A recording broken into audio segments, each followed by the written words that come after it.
Hello, everyone. Kristen Brown here. I'm a relationship healing and self-worth recovery life coach, mentor, and author.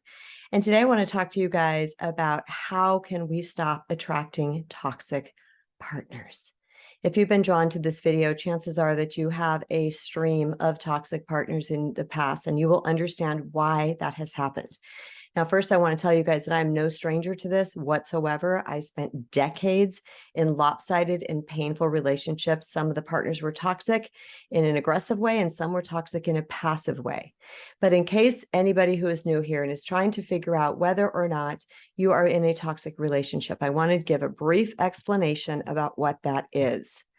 Toxic partners are partners who typically do not take responsibility for their behavior. That is like one of the most number one traits that they possess.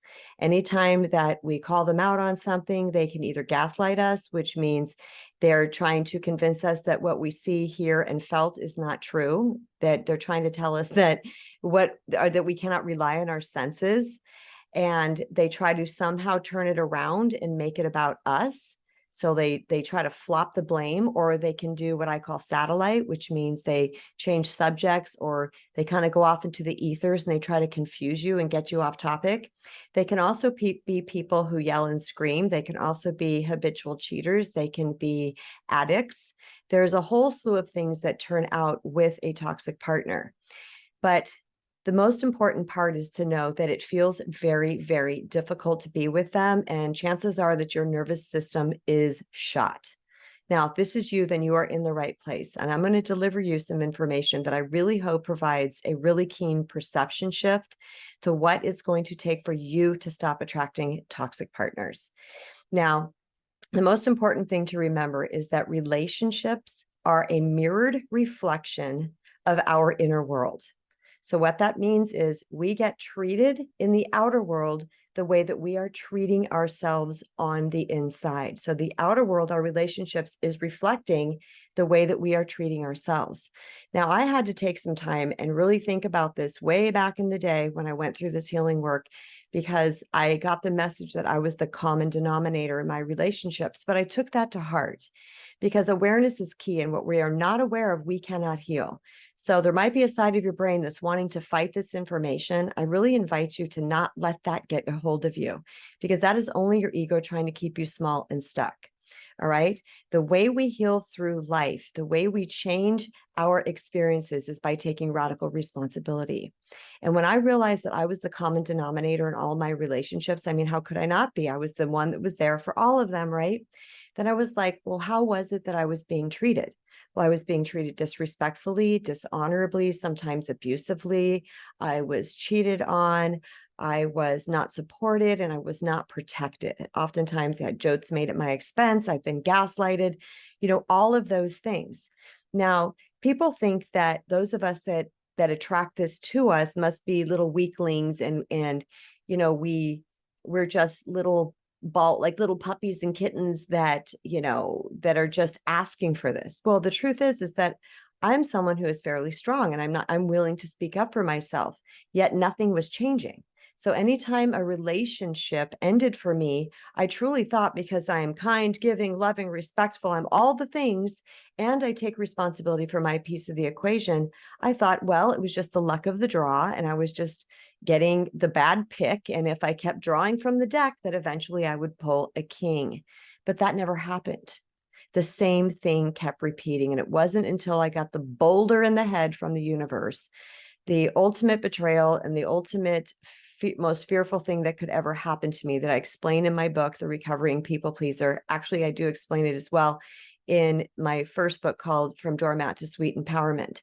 When I had that Mac Daddy hit me, I call it my tsunami, that was when it really cracked me open, because I noticed that no matter what I did, nothing was changing. Then I realized that I had been treating myself poorly. I was the one who was calling this to me. Now, I don't say my fault, and I don't say that I'm to blame, because this is an energetic thing. This is also part of the path here. This is part of the human experience. Why? Why do we call these things to us? Because we have this thing inside of us that I call the worthiness cup. All right. I picture it like a plastic tumbler that is about right here over our chest, over our heart center. When we come here, this worthiness cup is full. Okay, we know nothing other than the divine love of our source. But as we start to grow and we wake up to the outside world and we start to intake messages from either directly from people or just from society or the way our brain will process information, our worthiness cup starts to drain. We start to believe that we're too much or we're not enough in some particular area. And when that happens, then it lowers our vibration because we no longer know our worth. And when we don't know our worth, we continually seek out in the world to find somebody or something that is going to give us a love, approval, and acceptance that we believe the outside world took away. But the problem is the outside world didn't take it away because our unconditional love of source, our worth, has never changed. It's always been there. It's only our brain that makes us think that something has changed. So the best way to stop repeating your pattern of attracting toxic partners is by healing from the inside out. It's by filling your own worthiness cup. And this is through the 5 self-love tenets. Now, you can read all about the 5 self-love tenets in my brand new book that I cannot wait to release. It is coming out in hopefully November of 2022, which is very soon. It's next month if you're listening to this real time. And it is called The Recovering People Pleaser, a spiritual guide to reclaiming your true worth and attract the love you deserve.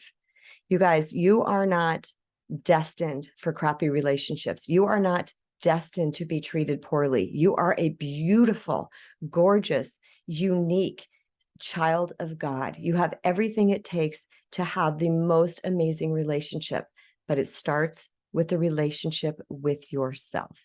If you want further help with this, please jump over to my website and check out my course, the Self-Love to Soulmate Masterclass. This course you can either take as a self-study course by yourself in the privacy of your own home, or you can take it with me, where I give you a recording module every week and you get a workbook. You work through those things, and then we meet once a week for 6 weeks. Now, I'm not bragging, and I say this with ultimate humility when I tell you this, that every person who has taken this course has been like, wow, and they've had a massive energetic shift. And that usually happens around module 2 when they really start to feel something changing inside of them. So you can check that out over at my website at kristenbrown.org. I will also put the link down in the bio. Also, if you like this content today, don't forget to subscribe and share. Hit the little thumbs up like button and hit the little bell so that you are notified when I upload more videos. So I hope you guys got a lot from this today. So much love to each and every one of you. Peace.